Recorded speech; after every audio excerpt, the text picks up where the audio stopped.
Hello दोस्तों, नमस्कार। स्वागत है हमारे ओपीएस स्टडी सेंटर में। तभी हम क्वेश्चन जो देखेंगे 2015 का द्वितीय पाली का क्वेश्चन बैंक है। 1 से लेकर हम 10 तक सॉल्व कर बताएंगे। बहुत आसान क्वेश्चन है। आपको हम आशा करता हूं कि आपको समझ में आएगा। यदि समझ में नहीं आए तो कमेंट बॉक्स में हमें कमेंट कर बताएं। और वीडियो पसंद आता है तो लाइक करें, शेयर करें। और यदि इस चैनल पर नए हैं तो सबसे पहले चैनल को बेल घंटी बजाकर सब्सक्राइब कर रखें कि इसी प्रकार वीडियो का नोटिफिकेशन आप तक पहुंच सके। साइंस, हिंदी और मैथ का भी क्वेश्चन कराया गया हुआ है। आप जाकर मेरे चैनल ओपीएस स्टडी सेंटर पे जाकर आप देख सकते हैं। तो चलिए क्वेश्चन को हम सॉल्व करते हैं। 1 से शुरू करते हैं। 1 नंबर क्वेश्चन है, यदि द्विघात समीकरण c x square minus b x plus a बराबर 0 के विवेचक शून्य है। दोस्तों क्या है? विवेचक शून्य है तो समान मूल बीटा का मान होगा। ऑप्शन दिया हुआ है b/2c minus 2a minus b/2a और माइनस b/4ac और डी नंबर है a/c। तो चलो इस क्वेश्चन को हम सॉल्व करेंगे। 4 में से चुनना है हमें। तो चलिए क्वेश्चन को सॉल्व करते हैं। तो क्वेश्चन दिया हुआ है, समीकरण c x square minus b x plus a बराबर 0। तो क्वेश्चन का हम नोट कर लिए हैं कॉपी में। दोस्तों सबसे पहले इसका क्या होता है? द्विघात समीकरण का व्यापक रूप। तो व्यापक रूप हम इसको नोट कर लेते हैं पहले। चलिए व्यापक रूप लिख लेते हैं। पी एक्स बराबर हो जाता है व्यापक रूप आपका a x square plus b x plus c, जो होता है आपका व्यापक रूप होता है। दोस्तों जिसमें एक्स स्क्वायर होता है वह जो होता है ए के मान होता है, जिसमें एक्स लगा होता है बी का मान होता है, जिसमें कुछ भी नहीं होता है सी का मान होता है। यानी कि कहने का मतलब ए के मान आपका क्या है? सी है, बी का मान है माइनस बी और सी का मान है ए। तो यहाँ पर हम लिख सकते हैं, क्या लिख सकते हैं? तो ए बराबर यानी कि ए हो गया ए, तो हो गया सी, और बी बराबर यहाँ पर लिखेंगे तो बी बराबर हो गया माइनस बी, और सी बराबर आप क्या लिख सकते हैं? तो सी की जगह पर आपको देखिए क्या है, सी के सामने ए है तो यहाँ पर क्या लिख सकते हैं? ए लिख सकते हैं। चलिए दोस्तों क्या निकालना है? विवेचक निकालना है।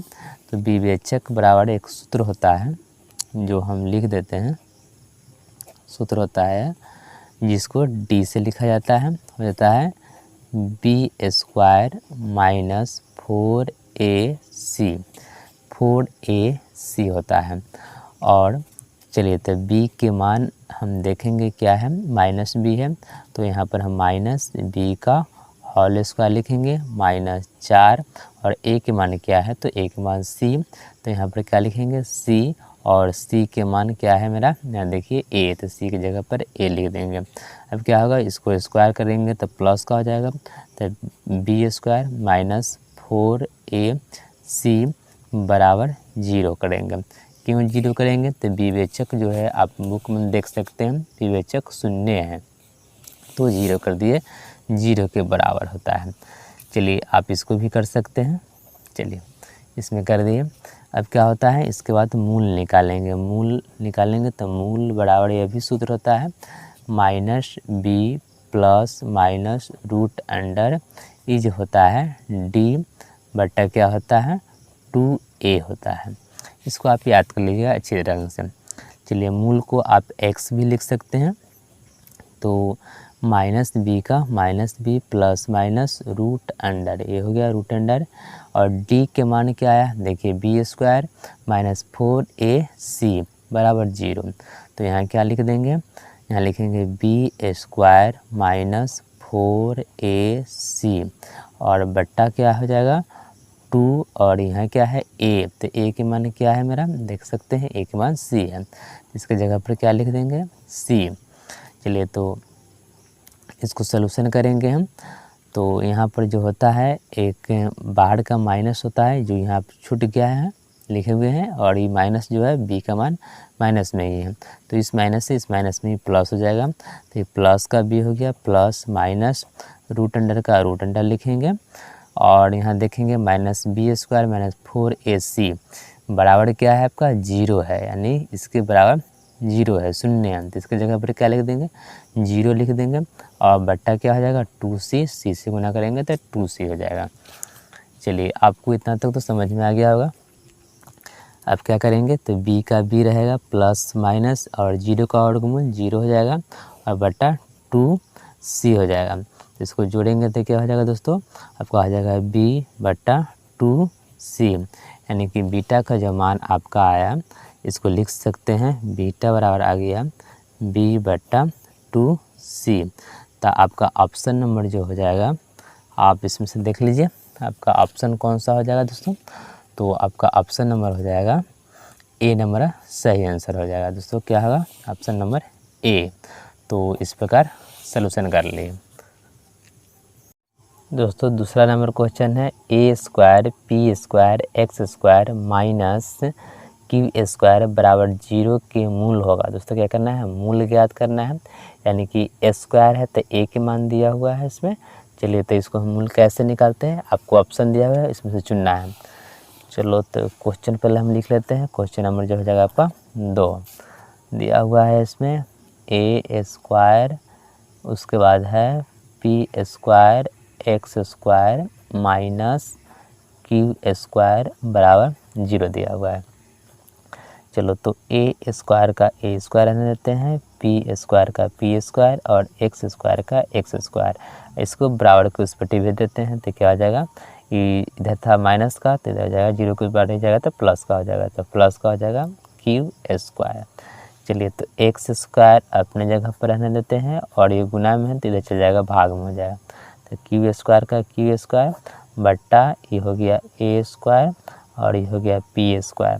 दोस्तों चलिए कटने वाला तो है नहीं, अब क्या करेंगे इस एक्स पर से स्क्वायर हटाएंगे तो इस पर रूट चढ़ जाएगा। तो हो जाएगा एक्स बराबर हो जाएगा आपका प्लस माइनस रूट अंडर जो हो जाएगा क्यू का स्क्वायर बट्टा ए स्क्वायर और पी स्क्वायर। चलिए तो बराबर के बराबर हो जाएगा प्लस माइनस, ये बाहर निकलेगा तो 2 गो है क्यू तो 1 गो हो जाएगा क्यू, अब बट्टा हो जाएगा ए, ये हो जाएगा पी।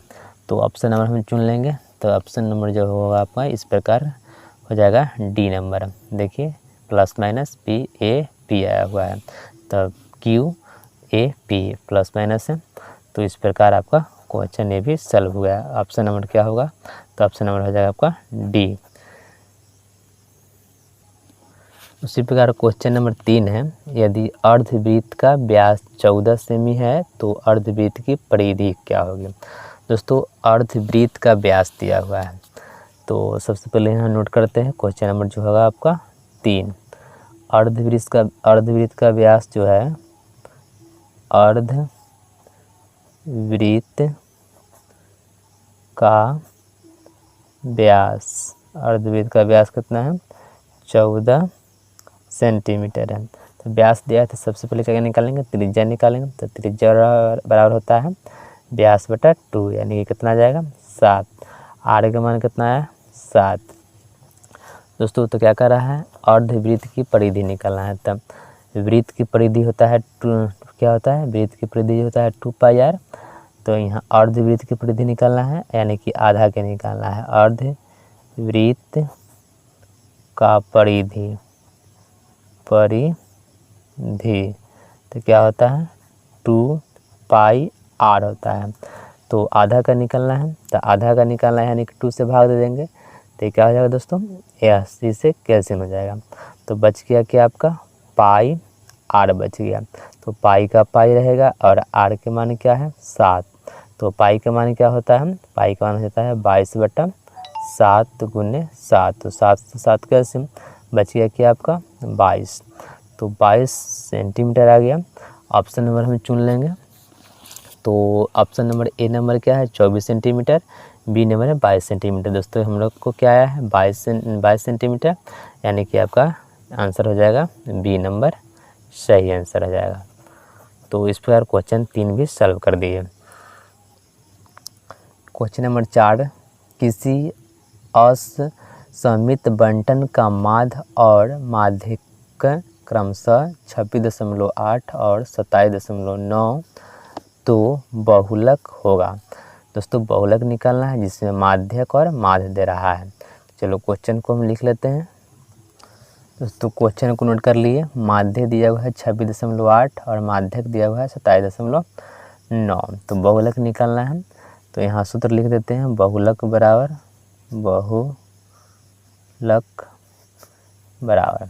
तो बहुलक बराबर जो हो जाता है आपका 3 माध्यक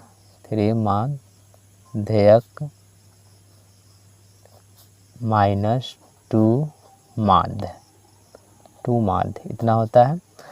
चलो तो 3 और माध्यक दिया हुआ है 27.9, यहाँ लिखेंगे हम 27.9 -2 का 2 और गुना हो जाएगा। माध्य कितना है 26.8। चलो इसको गुना कर लेते हैं। तो गुना कीजिएगा तो आपका जो आ जाएगा इसमें 83.7 माइनस ये जो आ जाएगा आपका 53.6 इतना आ गया। इसको माइनस कीजिएगा, घटाइएगा तो घटाने पर आपका आ जाएगा 30.1। यानी कि ऑप्शन नंबर हम मिला लेते हैं। ऑप्शन नंबर कितना होगा आपका, तो ऑप्शन नंबर जो हो जाएगा आपको दोस्तों, आपका ऑप्शन नंबर ए सही होगा। 30.1 यानी ऑप्शन नंबर 1 हो जाएगा ए। तो ए हो गया आपका ऑप्शन नंबर सही आंसर। तो 4 नंबर भी सलूशन हो गया हुआ है। 4 के बाद दोस्तों 5 देखेंगे। 5 में है, कहता है किसी वृत्त के बाह्य बिंदु P से 2 स्पर्श रेखा PA और PB खींची गई है। यदि PA 6 सेंटीमीटर हो तो PB की लंबाई क्या होगा। दोस्तों चलिए इसको सॉल्व करते हैं। ये जो हो जाएगा क्वेश्चन नंबर आपका 5 हो जाएगा। तो क्या कहता है एक वृत्त लिया हुआ है, तो सबसे पहले एक हम वृत्त ले लेंगे। चलिए वृत्त ले लिए। यह क्या है, इसका केंद्र है। एक बाह्य बिंदु कह रहा है तो बाह्य बिंदु भी ले लीजिए। तो बाह्य बिंदु का नाम है P। तो P और इस रेखा से क्या कर रहा है, स्पर्श कर रहा है, इससे स्पर्श कर रहा है और इधर भी स्पर्श कर रहा है यह। तो इसका नाम A देते हैं और इसका B दे देते हैं दोस्तों। तो AP की लंबाई कितना है दोस्तों, 6 सेंटीमीटर है। तो 6 सेंटीमीटर, तो 6 सेंटीमीटर हो गया दोस्तों। क्या होता है जब सर्वांशम होता है तो क्या होता है, आमने सामने की भुजाएं बराबर होती है दोस्तों। ये 6 सेंटीमीटर है तो ये भी क्या हो जाएगा, P भी हो जाएगा 6 सेंटीमीटर हो जाएगा। तो इस प्रकार भी आपका क्वेश्चन ये भी सलूशन हो गया, 6 सेंटीमीटर आपका आंसर हो गया। तो ऑप्शन नंबर कितना हो गया, तो ऑप्शन नंबर आपका C सही आंसर है। चलिए तो अब इस प्रकार क्वेश्चन नंबर 6 देखेंगे। क्वेश्चन नंबर 6 है बिंदु P दिया हुआ है -2,8 और Q दिया हुआ है -4 -6 का -4 को मिलाने वाले रेखाखंड का मध्य बिंदु निकालना है दोस्तों। क्या निकला है, मिलाने वाले रेखाखंड का मध्य बिंदु। चलिए इसको सॉल्व कर लेते हैं। तो यहाँ दिया हुआ है P का निर्देशांक दिया हुआ है आपका -2,8 और उसके बाद Q का भी दिया हुआ है। तो Q का दिया है -6, -4। तो एक क्या है, सबसे पहले एक रेखा ले लीजिए जिसका नाम दे दीजिए आप P और Q और बीच का R कुछ भी दे सकते हैं। तो इसका जो निर्देशांक है -2,8 और इसका निर्देशांक है -6, -4 Q का। चलिए तो इसमें हम x1 x2 पता कर लेते हैं। तो P का हो गया -2,8 और Q का जो हो गया -6, -4। तो x1 बराबर हो गया -2 और y1 बराबर हो गया 8। x2 बराबर हो गया आपका -6 और y2 बराबर हो गया -4 यहाँ पर। तो क्या होगा, मध्य बिंदु का निर्देशांक यहाँ पर लिख देते हैं हम लोग। मध्य बिंदु का निर्देशांक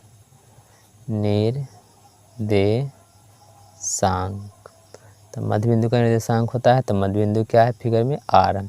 तो R का निकल जाएगा तो ये हो जाता है x1 + x2 बट्टा 2 और उसके बाद होता है y1 प्लस y2 बट्टा 2 होता है। चलो तो इतना तो सॉल्व कर दिए हुए। अब x1 के मान क्या है -2, तो यहाँ क्या लिख देंगे -2 प्लस का प्लस x2 का मान क्या है तो -6, तो हो जाएगा -6 बट्टा क्या हो जाएगा 2। और y1 के मान क्या है, y1 के मान 8 है तो 8 लिख देंगे और माइनस y2 का मान -4 है तो यहाँ -4 लिख दिए। चलिए बटा का 2 हो गया दोस्तों, क्या होगा -2 -6 तो हो जाएगा माइनस और ये घट जाएगा तो हो जाएगा 4/2 इतना हो गया। तो -6 और -2 तो हो जाएगा -8 दोस्तों, अंक जुड़ता है चिन्ह ही रहता है तो 2 और ये हो जाएगा कट जाएगा तो 2 यानी कि 2 ये कट जाएगा तो कितना हो जाएगा -4। तो आपको आ गया मध्य बिंदु का निर्देशांक -4,2। तो ऑप्शन नंबर मिला लेंगे हम, तो ऑप्शन नंबर आपका हो जाएगा बी, आपका हो जाएगा सही आंसर। तो इस प्रकार 6 भी क्वेश्चन समाप्त हुआ। क्वेश्चन नंबर 7 है, दो वृत्त की परिधि दिया हुआ है 2:3 के अनुपात में है तो उनकी त्रिज्या का अनुपात होगा। दोस्तों दो वो वृत्त का परिधि है उसका अनुपात पूछ रहा है, त्रिज्या में क्या होगा। चलो इसको नोट कर लेते हैं, हम लोग बना लेते हैं। क्वेश्चन नंबर 7 सॉल्व करते हैं। क्वेश्चन नंबर 7 है, तो पहले वृत्त का यानी कि पहले वृत्त का परिधि दिया हुआ है तो चलो पहले वृत्त का A1 से कर देते हैं तो 2 दिया हुआ है और दूसरे का जो दिया हुआ है A2 कर देते हैं, 3 दिया हुआ है अनुपात में दिया हुआ है। तो पहले वृत्त की परिधि निकालेंगे तो पहले वृत्त की परिधि क्या होता है 2πr होता है, तो इसकी जगह पर क्या लिख देंगे 2 लिखेंगे। तो 2πr का 2πr हो गया तो r का मान निकालेंगे तो हो जाएगा आपका 2/2π। तो 2 से 2 कैसे हो जाएगा, r का मान क्या आ गया 1/π आ गया। दोस्तों इसी प्रकार जब इसको निकालेंगे वृत्त की परिधि तो हो जाएगा 2πr हो जाएगा। तो क्या हो जाएगा, दूसरा परिधि है 3 तो 2πr का r तो r बराबर हो जाएगा आपका 3/2π इतना हो गया। अब अनुपात ज्ञात करना है दोस्तों तो लिखेंगे अभिष्ट अनुपात बराबर, तो यहाँ लिख दीजिए अभिष्ट अनुपात बराबर, तो अभिष्ट अनुपात बराबर हो जाएगा पहला यानी कि R1/R2 तो इसका हो गया 1/π और इसका हो गया 3/2π। चलो तो 1/π का पाई गुने 2π/3, पाई से पाई के सिम बच गया 2/3 यानी कि 2:3। तो इस प्रकार क्वेश्चन आपका 7 भी कंप्लीट हुआ। ऑप्शन नंबर जो हो जाएगा आपका बी हो जाएगा। 8 नंबर क्वेश्चन जो आपका है कर रहा है किसी असंभव घटना की प्रायिकता होती है। दोस्तों असंभव घटना की प्रायिकता क्या हो जाएगा, तो ऑप्शन नंबर में हो जाएगा आपका 0 यानी ए नंबर हो जाएगा आपका सही आंसर हो जाएगा। तो असंभव क्या होता है 0 होता है, संभव क्या होता है 1 होता है, तो आपका हो जाएगा 0। तो इस प्रकार क्वेश्चन नंबर 8 भी आपका कंप्लीट हो गया। दोस्तों 9 नंबर क्वेश्चन, तो 9 नंबर क्वेश्चन का रहा है निम्नलिखित में √2 किसके मान के बराबर है। दोस्तों तो किसके मान के बराबर है, तो यहाँ पर देखेंगे तो यहाँ तो tan 60 का होता है 1/√3, इसके मान के बराबर नहीं होगा। और यहाँ पर देखेंगे cos 45, तो cos 45 का होता है कि आपका 1/√2 होता है यानी ये भी नहीं होगा। sin 30 का होता है 1/2, ये भी नहीं होगा। और यहाँ sin 45 का होता है 1/√2 होता है। दोस्तों चलो यहाँ सॉल्व कर बता देते हैं। तो यहाँ लिखा हुआ है 1/sin 45 डिग्री लिखा हुआ है ना, तो 1 का बटा ऊपर रहबे करेगा और sin 45 का मान होता है 1/√2 होता है। तो 1 गुने 1 रहेगा और √2 ऊपर चल जाएगा तो ये हो जाएगा √2 यानी कि ऑप्शन नंबर जो हो जाएगा आपका डी सही आंसर हो जाएगा। तो इस प्रकार क्वेश्चन नंबर आपका 9 भी कंप्लीट हुआ। 9 के बाद लास्ट क्वेश्चन है क्वेश्चन नंबर 10। क्वेश्चन नंबर 10 में है क्या 9 sec² थीटा -9 tan² थीटा। दोस्तों दोनों में 9 है तो 9 कॉमन ले लेंगे तो बच जाएगा आपका क्या sec square theta minus tan square theta. तो 9 का 9 इसका मान क्या होता है 1, तो 1 में गुना करेंगे तो क्या होगा 9। तो इस प्रकार आपका ऑप्शन नंबर जो हो जाएगा बी आपका सही आंसर हो जाएगा, यानी कि 1 से लेकर 10 तक क्वेश्चन सॉल्व कर दीजिए और बाकी बात हम लोग नेक्स्ट वीडियो में मिलेंगे। आज के लिए इतना ही।